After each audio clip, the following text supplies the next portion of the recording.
বাংলাদেশের যে ইচ্ছা, বাংলাদেশের যে বাসনা, বাংলাদেশের যে যুক্তি ছিল যে ওয়ার্ল্ড কাপটা টিম টাইগার্স খেলবে শ্রীলঙ্কার মাটিতে, ডেফিনেটলি কলম্বোতে অথবা ক্যান্ডিতে, সেই ইচ্ছা পূরণ হয়নি।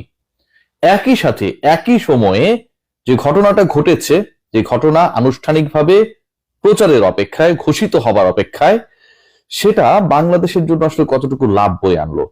ভারত পাকিস্তান ম্যাচ হচ্ছে এবং এই কলম্বোর প্রেমাদাসা স্টেডিয়ামে সব ঠিক থাকলো তারিখে ভালোবাসা দিবসের পরের দিন এই ম্যাচটা অনুষ্ঠিত হতে যাচ্ছে। এবং এই ম্যাচকে কেন্দ্র করে সবশেষ যে বৈঠক লাহোরে হয়েছে, যেখানটায় Bangladesh cricket board president Aminul Islam Bulbul উপস্থিত ছিলেন, সেই বৈঠক থেকেই সিদ্ধান্ত হয়েছে পাকিস্তান তার অনুর অবস্থান থেকে সরে আসবে।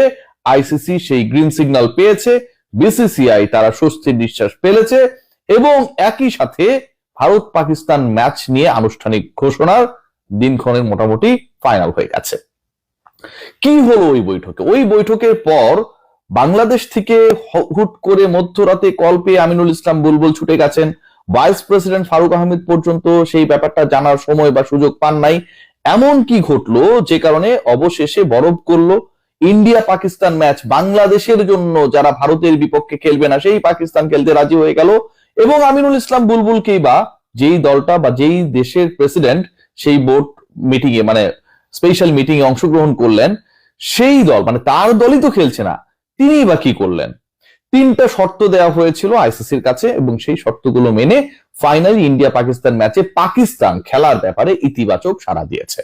শর্ত তিনটা, একটা প্রথম শর্ত সেটা হচ্ছে যে যেই ম্যাচটা হবার কথা ছিল 15 তারিখে, সেই ম্যাচ হচ্ছে কারণ বাংলাদেশকে আইসিসি ক্ষতিপূরণ দেবে, এরকম একটা আশ্বাস পাওয়া গেছে বা এরকম একটা আশ্বাস চাওয়া হয়েছে পিসিবি এবং বিসিবির পক্ষ থেকে।